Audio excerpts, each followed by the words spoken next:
Okay, let's take a look at this, everybody. We have to find load of P8 and find the torque and then the shear stress in each of the shafts. So let's see.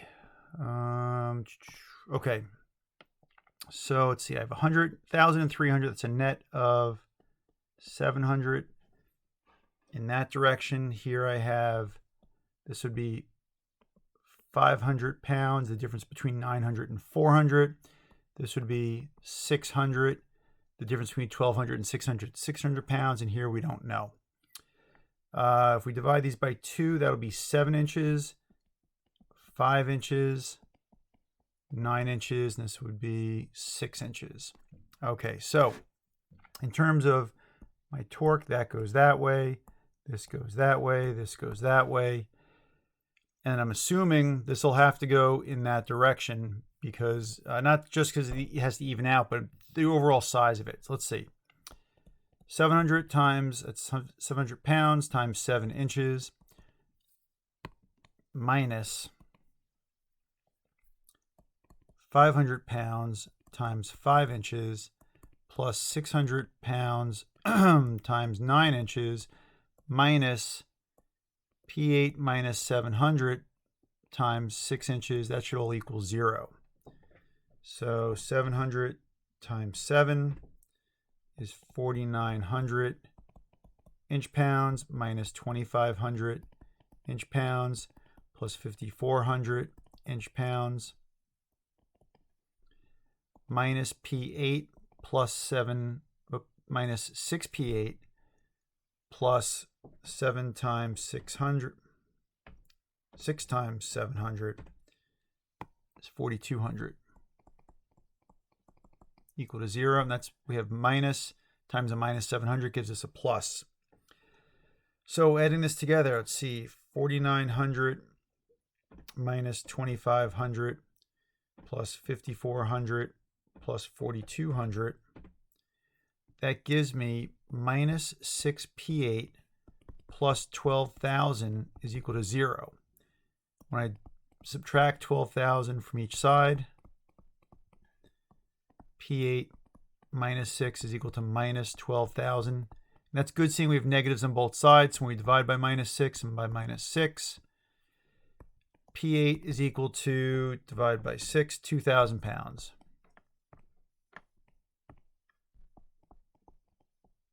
Okay. So that's how I get 2,000 pounds for that. Going back to my diagram, 700 and 2,000, this would be 1,300. So you just shrink this down real quick, draw in a little sketch. Let's see. Oh, it's a horrible frictionless bearing. That's not much better.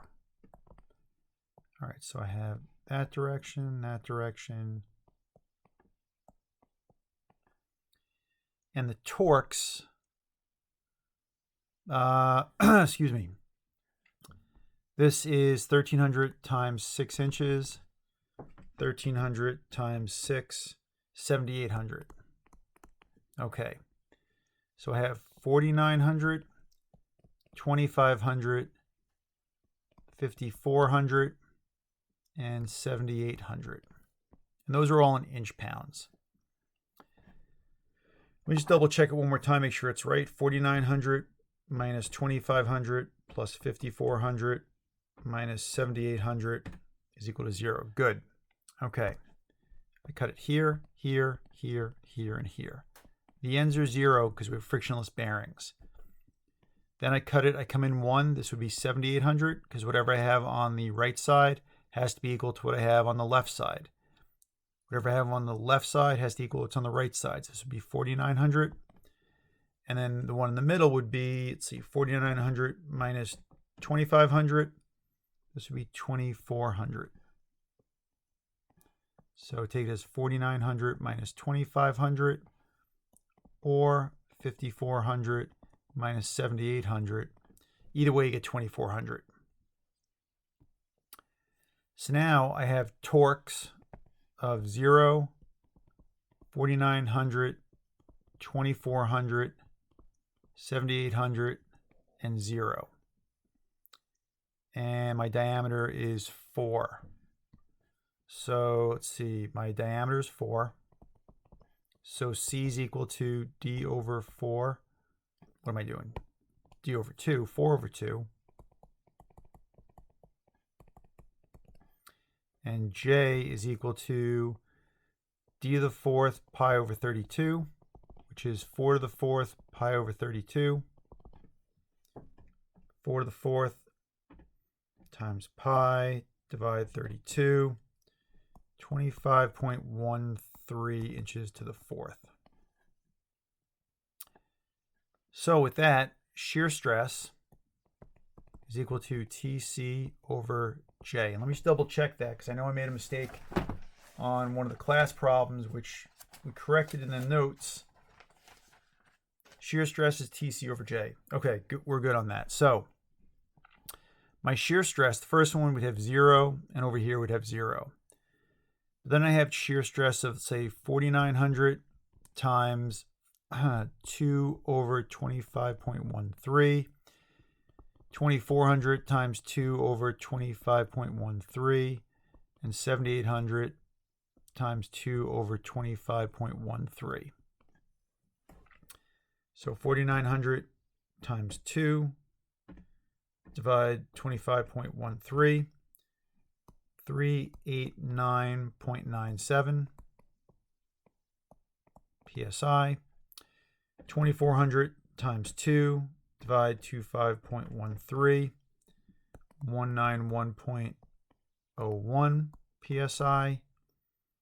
And then 7,800 times 2, divide 25.13, 620.77 psi. So those are the torques I get when I cut the shafts. That would be the torque here. I'm sorry, the shear stress. That would be the shear stress here and the shear stress there. And these other ones are just zeros and zeros. Okay, hopefully that one went well for you. I'm going to move right into the next one. What is the horsepower required to spin a 4-foot diameter shaft at 500 RPM? So I can't write with the highlighter. I guess I could, but here we go. Horsepower is equal to T N sub R over 63025. As soon as I see horsepower, I'm writing that equation down. What do I have? I know my rotations per minute is 500. And that's all I know. I don't have torque. So torque, torque is equal to shear stress J over C.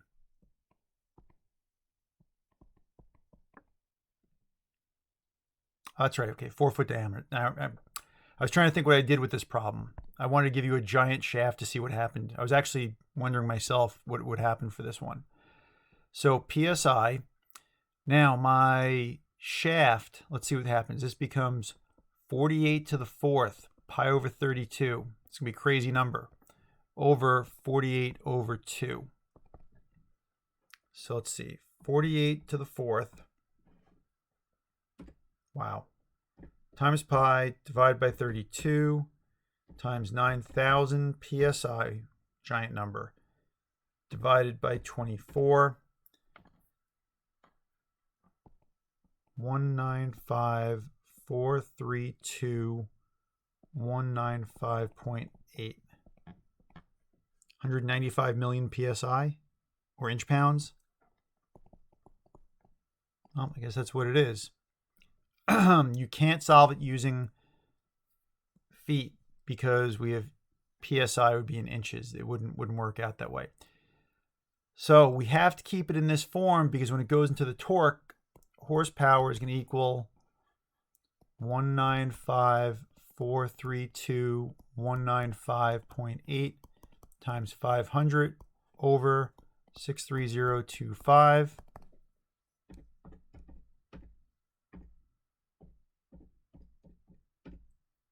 Holy cow. 1550433.92 horsepower. 1.5 million horsepower. Well, that's what I'm getting.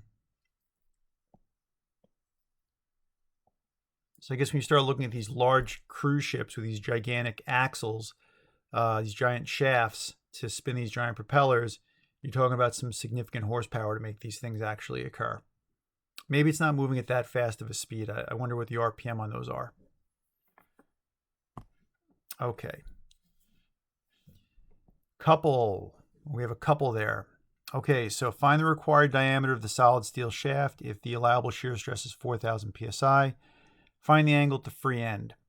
Okay, so I have a wall, which means I'm going to have a resisting moment in here going one way or the other. I have a torque going in this direction. And that torque would be equal to the force, 1.5 kips, times the distance of 32 inches. That torque is equal to 1.5 times 32, 48 kip inches. So that's going in a positive direction. This is going in a negative direction. So if I take 48 minus 200,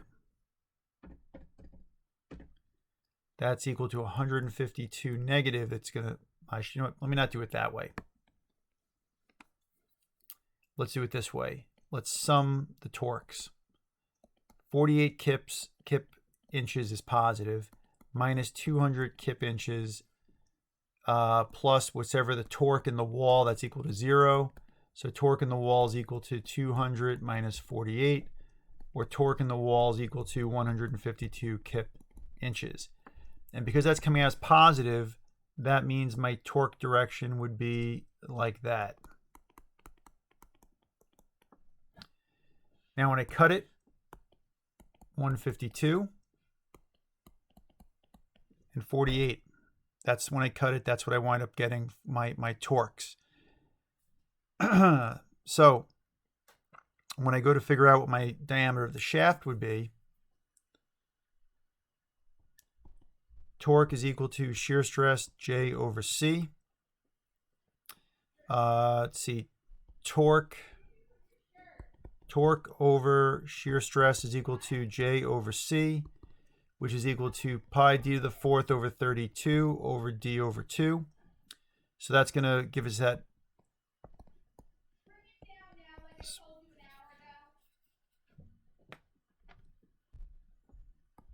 torque times 16. So I should do the cancellations here. D cubed over 16 over shear stress pi. I'm just taking a shortcut here just in the interest of time, because you should have this all solved already. So my torque would be, my maximum torque, 152 kip inches times 16 over 4,000 psi, 4 ksi. Because this is in kips, I want the other one in kips. Or I could have made that pounds, would be the same result. So 152 times 16, divide 4, divide pi, take the cubed root of that, 5.78 inches. Okay, that's my diameter, 5.78 inches. Okay. So now we're going to take a look at the shear stress. I'm not shear stress, the angle of twist. Angle of twist is equal to TL over JG. So the angle of twist will be equal to my torque. Now we're looking at the torque at the free end. So what's the torque occurring right over here at the very end of it? So for that, we're going to have, let's see, we have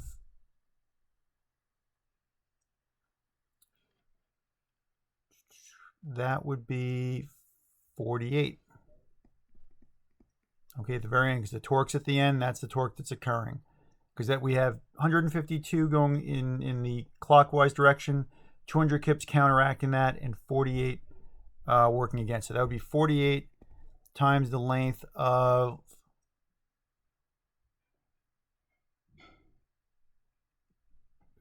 Or should we do this in pieces? Because it's going in opposite directions. You know what? I think we got to do this in pieces. All right, let's look at what pieces we have for this. We have two sections of it. We have to figure out for the 24-inch section and the 32-inch section. We have to be careful of the angle that it's going to occur at. So let's see. So let's do the 24-inch section first. Angle of twist will be equal to my torque, 152 times 24. This is kip inches and inches over J. Just solve J to the side. We're going to use it a bunch. 5.78.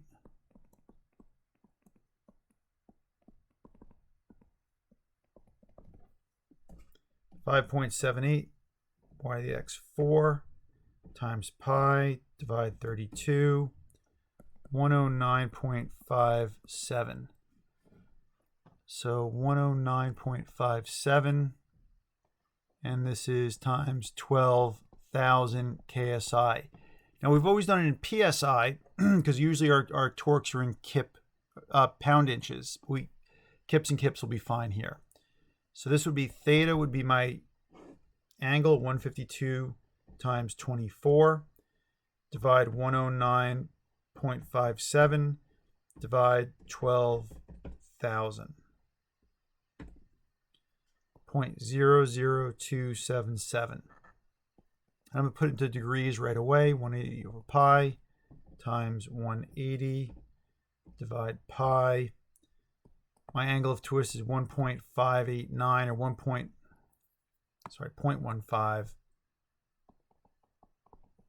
0.159, 0.196 degrees.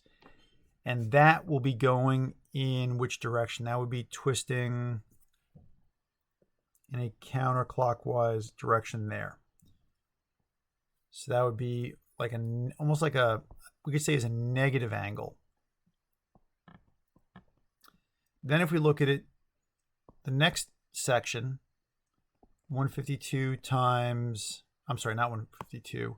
Now we have 48 kip inches times 32 inches over 109.57 times 12,000 KSI.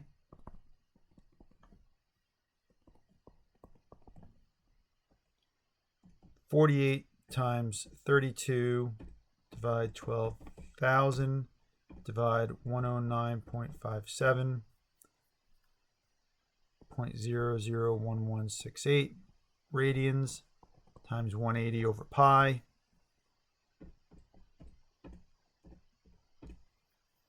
.0067 degrees, and that's in a positive direction.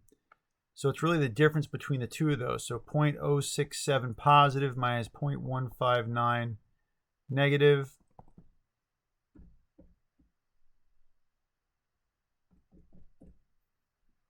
You have an angle of about 0.092 degrees. All right, and that would be in a negative direction. All right, not the nicest problem. But that's how you would solve it if they're stacked. I'm not going to compound your angles of twist like that, though. I want you to give it a shot to try it, see what it comes out to be. But we're not going to be doing problems like that on the test. And you'll only find out about that if you listen to the video. Okay. So let's see. Find the angle of twist for a shaft with 80 horsepower. Horsepower is equal to T N sub R over 63025. Did I answer all the questions? Yeah, okay. 63025. My mind races sometimes. 1500 RPM. I don't have a torque. Surprise, surprise. What do I have? We have horsepower, it's 80. All right, so we're looking for the torque. So torque is equal to 80 horsepower times 63025 over 1500 RPM. 80 times 63025 divide 1500. 3361.33 inch-pounds. We want to find the angle of twist. Theta is equal to TL over JG. So 3361.33 times 60 inches, that's my length, over J. Okay, J will be 6 to the 4th minus, let's see,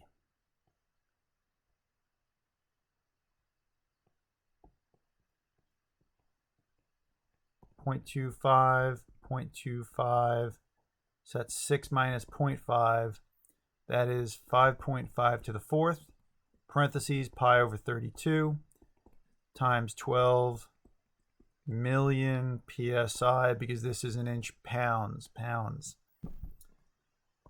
So theta, which will be in radians, I'll do my J first, 6 to the 4th minus 5.5 to the 4th times pi over 32.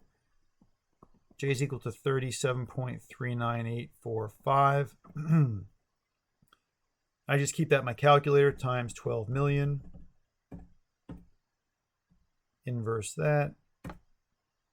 Times 3361.33 times 60.00045, right? 1, 2, 3s, 3 zeros, 4, 5. Okay, that's in radians, so I will multiply by 180 over pi.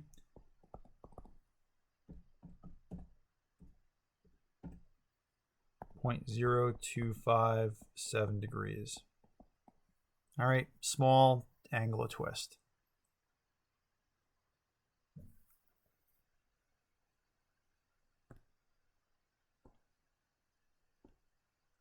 I just want to have a section 5. Okay. Find the angle of twist for shear stress, length, solid shaft. All right, so this one's pretty straightforward. Theta is equal to shear stress, LGC. So 7,500 psi times 3 feet, 36 inches, that's 3 times 12, over, oh, titanium, I gotta go to the book.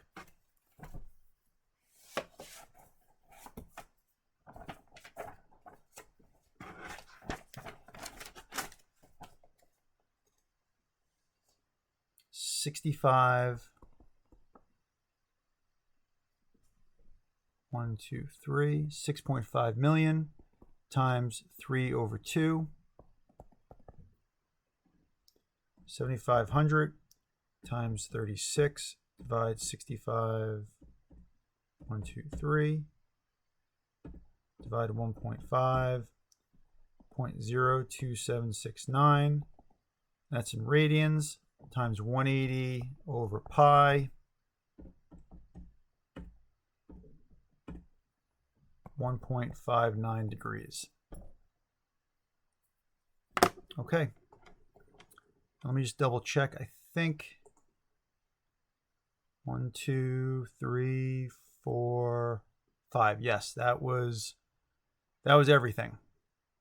So I'll post up the video, post up the solutions, and hopefully they worked out for you. If not, shoot me an email and I'll try and help you out as best I can. Keep up with the studying.